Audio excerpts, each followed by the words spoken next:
أعوذ بالله من الشيطان الرجيم. بسم الله الرحمن الرحيم. قل إن كنتم تحبون الله فاتبعوني يحببكم الله. وقال النبي صلى الله عليه وسلم: لا يؤمن أحدكم حتى أكون أحب إليه من والده وولده والناس أجمعين، أو كما قال النبي صلى الله عليه وسلم. هدی رضو کی مختلف ځایونو کې په حرمت رسول باندې ډېر لوی لوی جلسې کیږي. ساسو زموږ د مسلمانانو مین دي د پیغمبر بیانې چې هغه ته ازواج مطهرات وایي، هغه ته امهات المؤمنین وایي. د هغې باره کې د ګنده کتابونو لیکلو باقاعده اشتهارات راځي، او دا د امت مسلمه دپاره د ډېر لوی غم او د افسوس وخت دی. په دې د دنیا تمام امت متفق ته، کافران هم چې د پیغمبر توهین به نه کېږي. د یهودو او د نصاراو په کتابونو کې هم دا چې پیغمبران دا مقدس شخصیاتی، دا پاکیزه مخلوق ته، په هغې باندې علم د الله تعالی د طرف نه د وحی په ذریعه باندې راځي. لیکن کافران نن سبا مسلسل د رحمت للعالمین، تاجدار مدینہ، محسن انسانیت پشان کی هغه گستاخانه تصاویر، گستاخانه خبری، او د مسلمانانو ایمانی غیرت ته لګیا دی چیلنج ورکوي.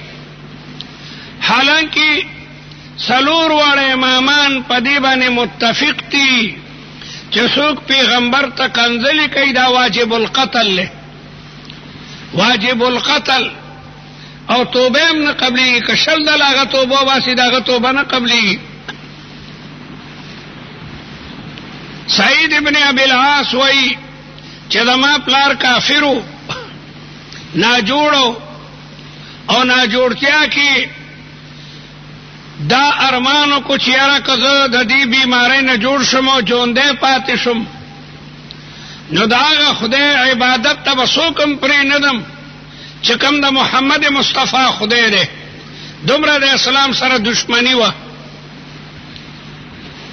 زوی وایي چې ما وی خدای زما پلار خو دې بیمارۍ نه جوړ مه کړي، د ده خو ډېر پلیت خیالات دي. د پلار باره کې وایي چې خدایه دغې مرض کې فنا او مردار کې. دومره د رسول الله مبارک سره مینه. هارون الرشید د امام مالک رحمت الله علیه نه تپوس وکړو چې بعد خلق پیغمبرانو ته بد رد وایي، او خاص کر د رسول الله مبارک پشان کی. امام مالک وجړل چې بیا د امت د پاتې کېدو فایده څه ده چې د هغې پیغمبر ته کندلی شو، دی لا ژوندي وي. امام مالک وجړل چې خبره دې ته راشي چې د محمد مصطفی صلی الله علیه وسلم پشان کی یو سړی د بېادبۍ ټکي استعمال کی، بیا خو ټول امت ته قرباني پکار ده. ما بقاء الامة بعد شتم نبیها. هغه امت په بیا په مخ د ځمکه څنګه ژوندی وي چې خلک د هغې پیغمبر ته بد رد وایي او دی لا ژوندي وي. نو نن یقینا د مسلمانانو د تغافل او د دین نه د لرېوالي وجه ده چې کافران ډېر په دلیرۍ سره او ډېر په جرأت سره د رحمت للعالمین صلی الله علیه وسلم پشان کی گستاخانه کلمې استعمالوي. غازی علم الدین مشهور غازی دی، تاسو به د هغه نوم اورېدلی وي. یو هندو د رسول الله مبارک پشان کې راجپال یو هندو، هغه د رسول الله پشان کې او رساله ولیکله رنګیلا رسول، او په هغې کې د رسول الله مبارک بد ولیکل. ډیر بدر دی ورته ولیکل. علماء د هغې باره کې جلسې کولی، جلوسونه به وتل، احتجاجونه به کتل چې د دې هندو نه د انتقام واخیستی شي، دغه هندو دې پانسي شي. هغه کتاب دغه په هغه زمانه کې ضبط کو حکومت چې دا کتاب به نه تقسیمیږي، او هغه ته یو څو ورځې جیل یې ورکړو، بیا په ضمانت باندې رها شو. د هغې سلسله کې په لاهور کې علماو جلسه کوله، او دا غازی المدین ترکانو ترکانتوب کولو. دیم تیریدو په جلسه چا نه تپوس کو چې دا جلسه څه دپاره ده. ساده سړی او ترکان چا ورته چې دغسې یو هندو د رسول الله په شان کې ډېر ګنده کتاب لیکلی دی، او دا د هغې باره کې چې کوم دنو جلسه ده. غازی المدین همدا هغه ځای نه کور ته لاړو، او کور نه پیسې راواغېستې. په بازار کې یو ښه زبردسته چړوکۍ واغېسته، او هغه یې په لوار باندې ښه تېره کړه چې زه به ژوندی یم، او د رسول الله په شان کې به یو هندو کتاب لیکي. او بیا تپوس کولو چې یاره د دې راجپال ځای کم دی، دکان یې کم دی، نو چا ورته هغه دکان وښیلو، او دی باقاعده هغې دکان ته ورځي، او د هغې دکان سره د نورو سیکانو هندوانو هم بلا دکانونه وو، او دی سیده ځي او راجپال ته وایي. د راجپال نه تپوس کوي چېرې دلته یو راجپال هندو دی، هغه څوک دی؟ وایي هغه زه یم که نه. ښه وایي هغه ته، او دا کتاب تا لیکلی دی یا دا ما لیکلی دی؟ بس همغه مالې په دې خېټه کې په چړه باندې ووالو، او همغه ځای کې مردار کو، او بیا بهر ته راووتو. هلته یو نلکه وه، په هغې هغه چړه وینځله. هندوانو چغې مغې کوي، نږدو مه راځئ، او فخر سره وایي چې مسلمانانو ما ستاسو غاړه خلاصه کړه، زه به ژوندی یم. زموږ آقا، زموږ مرشد عظیم الشان پیغمبر کې به یو هندو کتاب لیکي.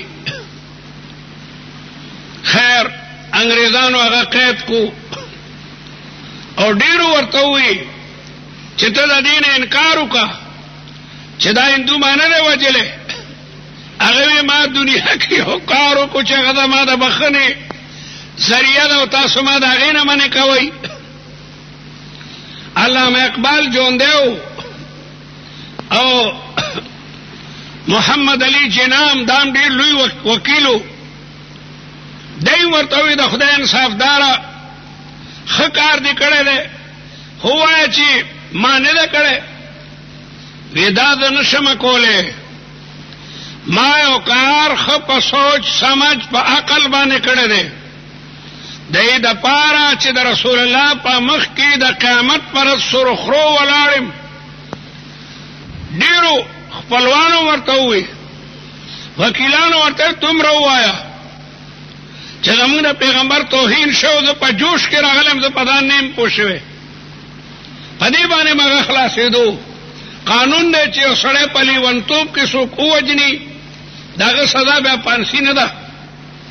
د انګریزانو زمانه کې د قاتل لوی جرم او د هغې سزا هغه به پانسي وه. دومره ووایه چې زموږ د پیغمبر توهین شوی، زه په جوش کې راغلم، بیا په ځان نه یم پوه. دومره ووایه. وی زه په ځان ښه پوه یم، ما ښه دیده دانسته په عقل و حواس باوجود زما دا قرباني مه ضایع کوئ، زه دروغ نشم ویلی. حالانکه د دنیا د مسلمانانو لوی لوی وکیلان رالل چې دا مقدمه به مونږ جنګو. هغې د خدای بنده د انګریزانو په حکومت کې به اقرار کولو چې دا کار ما کړی دی، او سم دیده او دانسته مې کړی دی.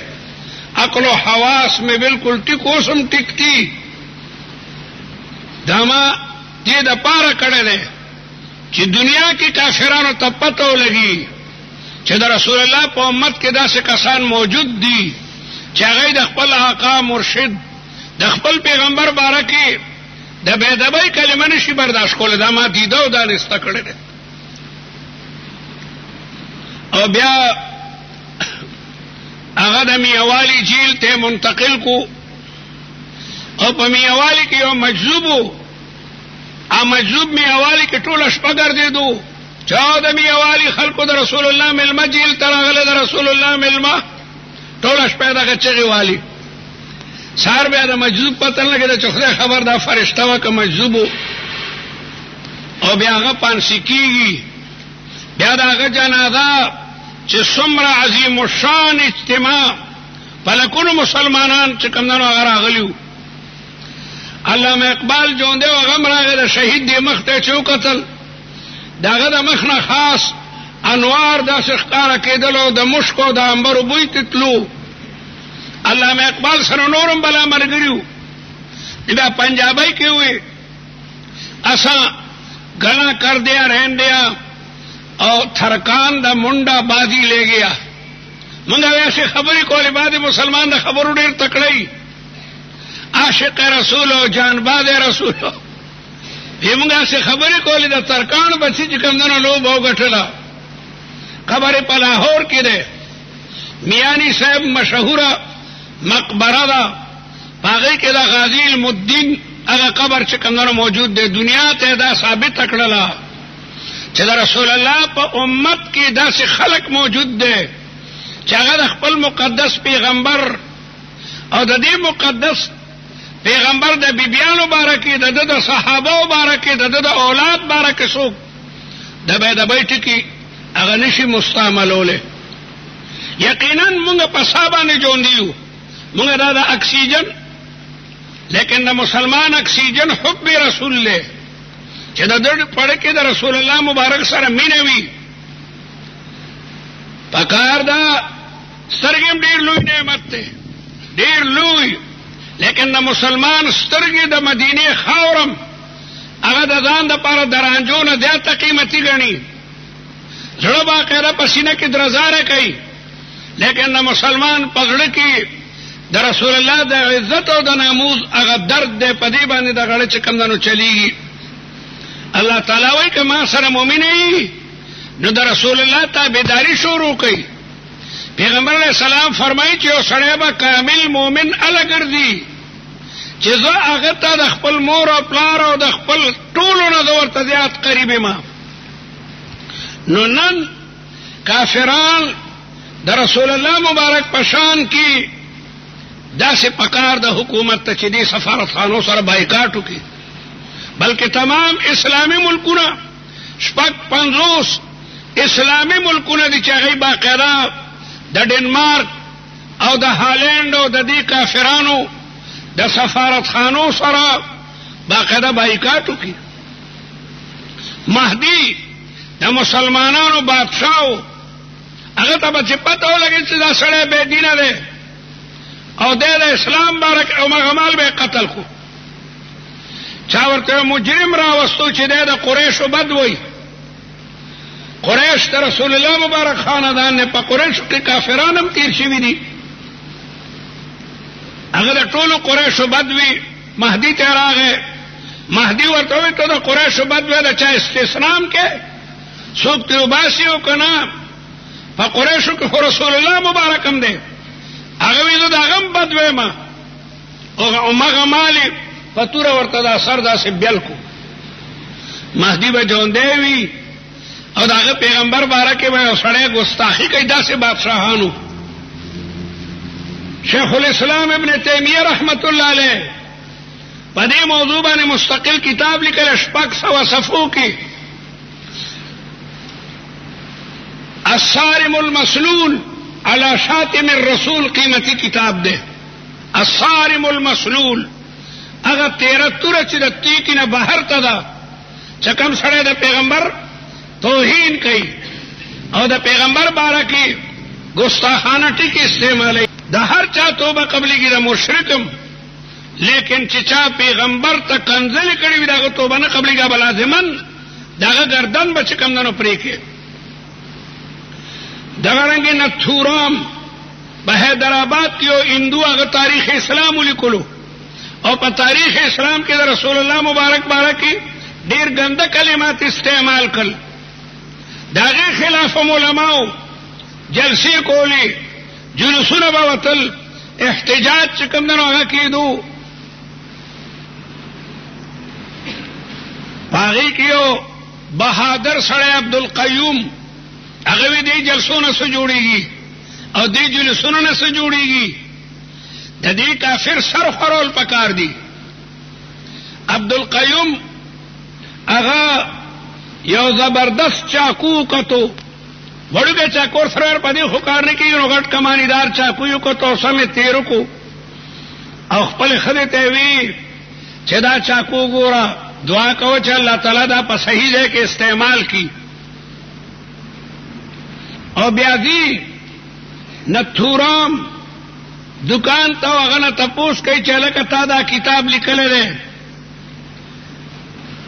او دې کتاب د رسول الله هغه سوشوا خلک غټ غټ کتابونه لیکي. نو بس هغه د چاکوانو گزارونه پیوکل او هغه دې کې چې کمندونو ختم کو. حالانکه هغه علاقه کې بلا هندوانو لیکن چې یو ویني دوران شي هغه باندې هم دغه سه مقدمات چلے دلغتم. قائد اعظم محمد علی جناح ډیر لوی وکیلو او دارنګي علامه اقبال وکیلان ورته دې لک پوي کوي دې دومره وای چې دا شی مان نه کړي یا دومره دی وای کم از کم چې زه د پیغمبر پشان کې چې کوم ګستاخانه کتاب لیکلو ما باندې جذبه را ده بیا پزان نیم پوښوي په دا وخت کې زه پزان نه پویدم په ما جنون ولي ونتوبونو بیا به مخلاص شي چې سره دا وای د خلی ونه ومه به قسم په خدای کدا زه وایم دا ما عمدن او قصدن کړه دې دا دې د پاره مې کړه چې د قیامت پر د رسول الله مبارک په مخ کې چوڑان نشم سر خروبه یم کہ محمد سے وفا تو نے تو ہم تیرے ہیں یہ جہاں چیز ہے کیا لوح و قلم تیرے ہیں او دا مخ کې ورته کتاب سو قتل امیر چیمه او نوجوان هغه بارو ملکونو کې سبق وې درلګي موتیو چې قتل دا کافران د رسول الله بارک دا وی ورغه او هغه سړی چې کمندونو ختم کو کافرانو اونولو او په جیل کې بیا شهید کو جنازه راغلی و څومره دنیا داغه جنازه کې چې کمندونو شریک و. یعنی روی زمین کې داسې کسان موجود دي د رسول الله په امت کې چې هغه د رحمت للعالمین صلی الله علیه وسلم په ناموس او په عزت باندې سو قربانولو ته چې کمندونو تیاری او دا تاریخ منتخی هر ځای کې داسې واقعات چې کمندونو هغه راغلي دي.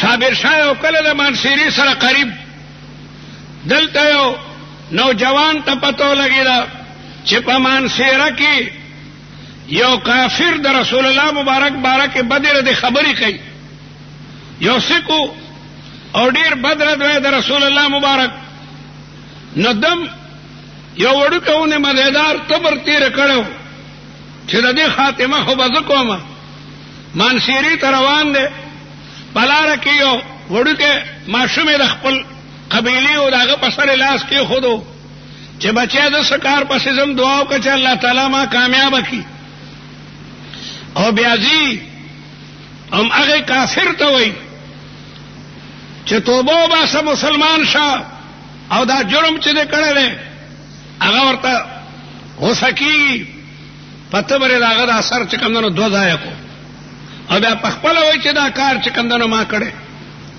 دا سه بلا واقعات دي بلا واقعات د زمانونو یقینا مونږ ډېر لوی صدمه ده مونږ د خپل حکومت نه دا مطالبه کوو چې دا دی حکومتونو نه باقاعده مطالبه وکړي چې خبردار زمون د رحمت للعالمین صلی الله علیه وسلم بارکی کچام نازیبا حرکت کو زمونږ به دغه سره تمام تعلقات منقطع وي. خدا دا چې تمام اسلامي حکومتونه په دې مسله باندې متفق شي زمونږ پلار یا زمونږ مور یا زمونږ مشر ته څوک کاندلی وکړي موږ څه کوو؟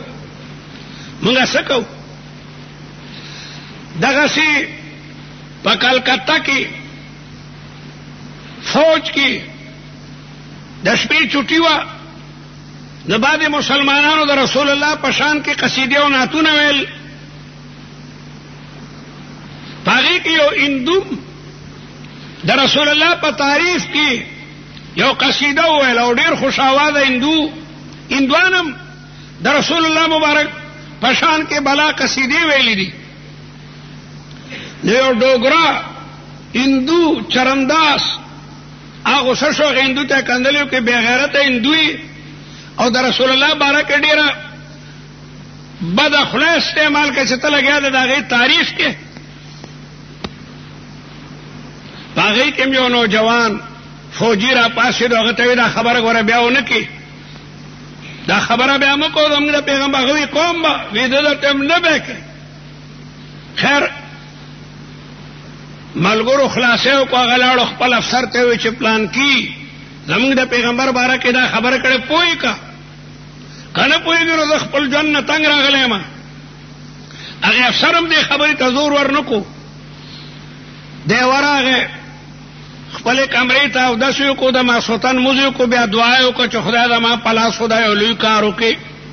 دې هندو د رسول الله مبارک په شان کې دا بد ټکي استعمال کړل. خدای ما ته خو به اوس خوب نه راځي، او خپل ټوپک کې کارتوسونه واچول، او هغه بل کافر هم په ډیوټۍ ولاړو، هغه سره هم ډک ټوپک و.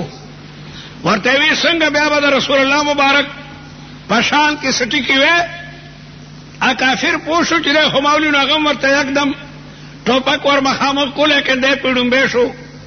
11 ګولۍ د هغې د سینې نه پورې را پورې کړي، او بیا په خپله ټله یې وواله، او بیګل والا ته وایي چې بیګلو وا دې فوج کې بیګلو والا شي بې ټیمه.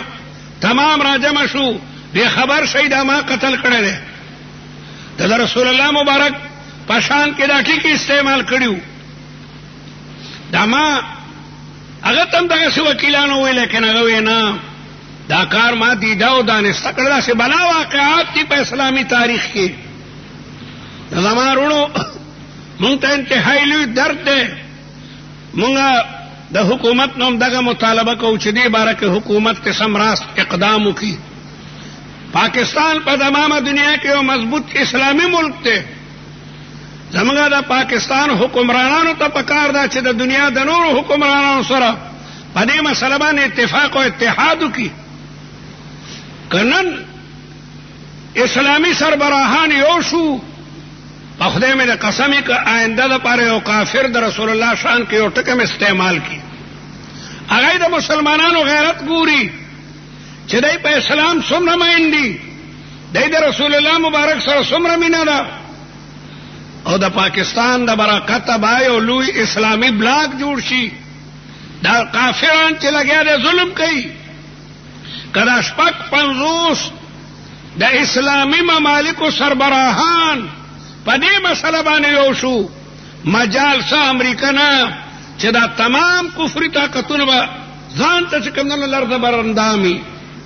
ای ویرم چې څه کوم مسلمانان غافله دي، یو 2 جلسې وکړي، یو 2 جلوسونه وکړي، دا هر مال هغه هم دغه کار کوي، یو جلسې جلوسونه وکړي، د مسلمانانو هغه غیظ او غضب او جوش چې کوم نه غدان ته. نن امریکای تمام مسلمانان په مخه باندې اغشتي دي، تمام کفري ملتونه یو شوي دي. حالانکه د یهودو او د عیسیانو په منځ کې څومره زمانه جنګ و، یو بل ته به ارامیان وي، عیسایان یهودیانو ته اوس هم ارامیان وایي، حیوانات او خنزیران ورته وایي، او یهود عیسایانو ته. عیسایان وایي دې ظالمانو زموږ پیغمبر وجلی، پانسی کړی دی، او یهودیانو وایي او دا مونږ کړی، مونږ چې کوم نه هغه قتل کړی دی، خپله کې د دوی سخته دشمني وه. حالانکه زموږ عقیده خدا ده چې عیسی علیه السلام الله تعالی ژوندی اسمانونو ته خېږولی ده. قرآن وایي وما قتلوه وما صلبوه ولكن شبه لهم، دی نه عیسی علیه السلام قتل کړی دی او نه په پانسۍ خېږولی دی، دای باندې اشتباه راغلی ده. الله تعالی وایي وما قتلوه یقینا بل رفعه الله الیه. الله تعالی هغه اسمانونو ته پورته کړی. دا زموږ عقیده ده. دا د تمامو صحابو د تابعینو د ائمه مجتهدینو مسلک دی. لیکن کافران وایي نه هغه پانسی شوی دی. لیکن نن هغه یهودي او عیسائی یو دی، هندو او سکھ ورسره ملګری دی. رسول الله باغه زمانه کې فرمایل الکفر ملت واحده، کافران ټول یو ملت دی. دا د مسلمانانو خلاف ټول بیا یو ځای شي. نن د دنیا کافران یو شوي دي او د رسول الله امت د مخ د ځمکې نه رکول غواړي چې دا مسلمان مونږ ختم کو، دا اسلام مونږ ختم کو. او یو د دروغو پروپاګاندا شروع کړی ده چې اسلام دهشتګردي ده، مسلمان دهشتګرد دی. په دنیا کې لوی دهشتګرد هغه امریکا ده. افغانستان کې د طالبانو د امن، د عدل او د انصاف یو عظیم الشان اسلامي حکومت قائم شوی. قسم په خدای چې اغلا نشو کولی. په 5 کالو کې د طالبانو دور حکومت کې د شپږو غلو ما سوا د بل چا لاس نه پرې کړی شوی. دې ته امن نشي ویلی. نیمه شپه په غره کې روانې تا نه چا تپوس به نه کولو. شپږو قصاصه شوي دي. بیا د هغې نه پس چا قتل نه دی کړی. چا د غلا تصور هم نشو کولی. د غلا تصور یوه ښځه بې پردې د کور نه نشو وتی. دغې ته اسلام وایي که نه، دغې ته عدل وایي که نه. دا زموږ ملک چې فوج هم دی، پولیس هم دی، سیکشن افیسران هم دي، هر څه دي، بیا هم خلک اغوا کېږي. سړی هلکه دوتنې بوتلې دي پته نه لګي، پلانکې بوتلې دی پته نه لګي. هلکه 100 لکه روپۍ راوړئ نو درته به یې درکو. دا د کوم ملک خلک دی او کوم ځای اوسېږي؟ پخوا خو به غلغلا کوله، یریدو به د کور مالک چرته راویښ نه شي، چرته به ونولي، چرته د پولیس ګش را باندې را نه شي. نن خو اسانه طریقه ده، بس نرشه په لاره به یو سړی روان او راقابوي که په ګاډي کې کینی تسبیح هم لاسو کې وي، سپینه وي، ما پلان کې دی تو رسوا پکې غلي ګاډی دغسې چې کوم دی نو هضم کي. هلکه دومره لکه روپۍ راړئ سړی او ګاډی به تاسو داسې ملک دی. طالبانو په 5 کالو کې په افغانستان کې مثالي امن قائم کړو. د امریکې په اخباراتو کې براله، امریکې په اخباراتو کې امریکې حکومت ته مطالبه وه چې امن د افغانستان د طالب نه زده کوي. امریکا کې د رد رڼا بینکونه لوټ شي، د رد رڼا په سړکونو باندې قتلونه کېږي، ډاکې کېږي، غلاګانې کېږي. د اخباراتو کې براله چې دا دومره لوی امریکا چل د طالبانو نه زده کوي. فرانس اخباراتو کې، د جرمن اخباراتو کې به طالبان نمونه وه چې د طالبانو نه چل زده کوي. امریکي ویله دا طالبان هم دپاره لوی عذاب جوړېږي، راڅه ختمې که. اسلام دنیا کې په تیزۍ خورېدو، ځای په ځای چغې وي چې دلته به هم طالبان راځي، دلته به هم طالبان راځي. اگر اسلام نظام و، اسلامي نظام کې ډېر لوی طاقت او قوت دی. نو دې وجې نه مونږ د حکومت هم دغه مطالبه کوو چې د نورو حکومتونو سره دې باره کې متفق او متحد شي او یو سم لایحه عمل تیار کړي چې تمام اسلامي سربراهان د محبت رسول، د حرمت رسول او د عظمت رسول په بنیاد باندې متفق او متحد شي او د دې کافرانو سره باقاعده بایکاټ وکړي. قسم په خدای که دوره دیم د ډنمارک سیزونه، د هالینډ سیزونه، د دې ملکونو سیزونه موږ بند کړو، د هغې بیړه لګیا ده، تباه کېږي او غر کېږي. یو مسلمان د رسول الله د محبت دعوه کوي او د هغې شی پرېښوی نه شي. پکار ده چې د هغې د سیزونو باقاعده فهرستونه ده په دې باندې اخباراتو کې چاپ شي چې دا صابون او دا پلان کې شه دا پلان کې مشروب بلا سيزونه راغی دغه ملک ترا دي چې د دې ټولو بایکاټ وشي.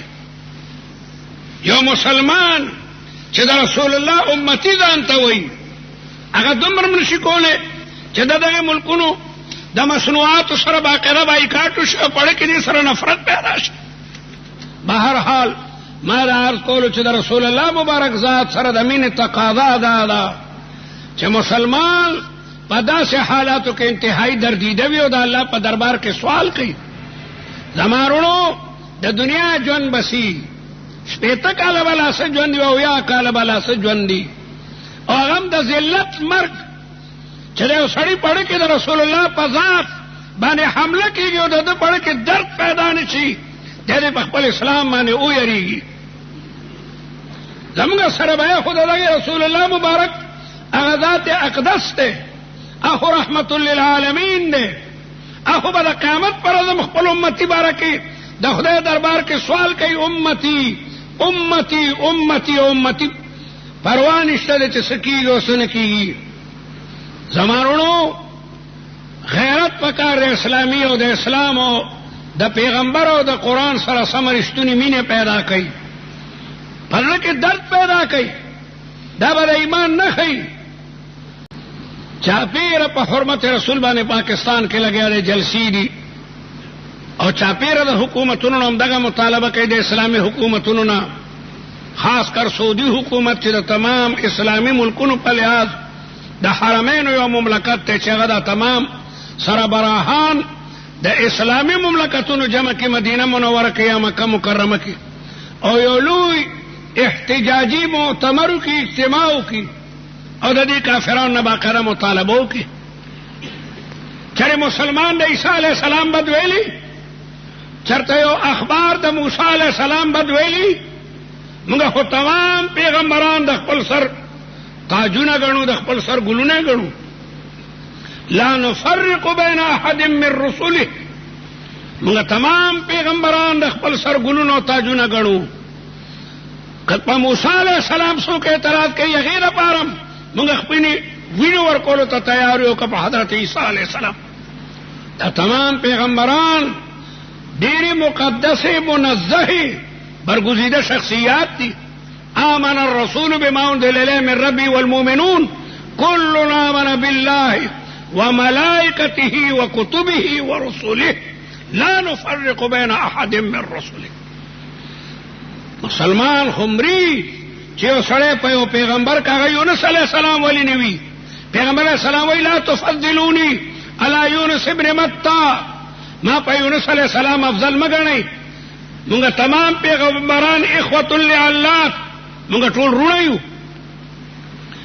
چرې یو مسلمان د یو پیغمبر توهین نه ده کړی بلکې توهین کننده ته سزا ورکوي.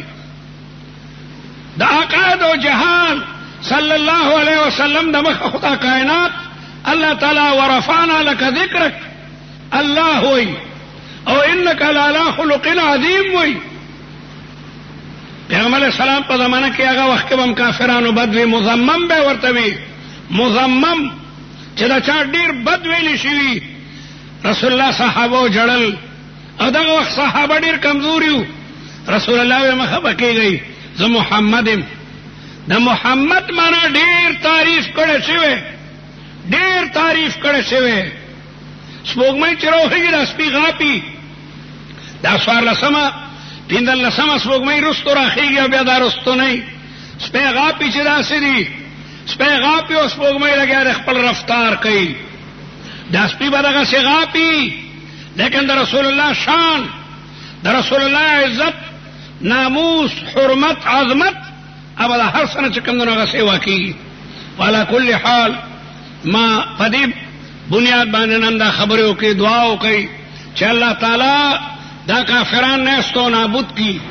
خدای ته خو عظیم و قدرتونو مالکی دی بعد کسانو نه خدای بندران او خندیران جوړ کی چې دنیا د دین عبرت حاصل کی. ته په هر څه باندې قادر ہے او د اسلامی سربراهان خدای متفق و متحد کی. زموږ پاکستان یو مضبوط مملکت وګرځي، پر عمل کې د اسلام رڼاګانې راولي. خدایا د تمام مسلمانانو د ایمان حفاظت وکړي. خدایا مونږ ټول د رسول الله مبارک ادنا خادمانو امتیانو کې حساب کې د پیغمبر علیه الصلاۃ والسلام د مبارک جنډې لاندې مونږ د خپل اسلافو مشایخ او اکابر آبا او اجداد او امهات او جدات او اقارب او اعزاء سره جمع کی او د رسول الله صلی الله علیه وسلم د مبارک جنډې لاندې مونږ ته یا رب العالمین زیرا کی زموږ اخر خاتمه په ایمان کې د مسلمانانو په حال رحم وکړي. په دې ملک کې ګرانی د خدای دا ګرانی لري کی دا پریشانی لري کی دا خون رضای لري کی. پروردگار د عدل او د انصاف فضا قائم کی او د رسول الله امت ته بقا او ترقی او استحکام نصیب کی. وصلی الله تعالی على اشرف رسله وخاتم انبیائه وعلى آله واصحابه اجمعین الطیبین الطاهرین.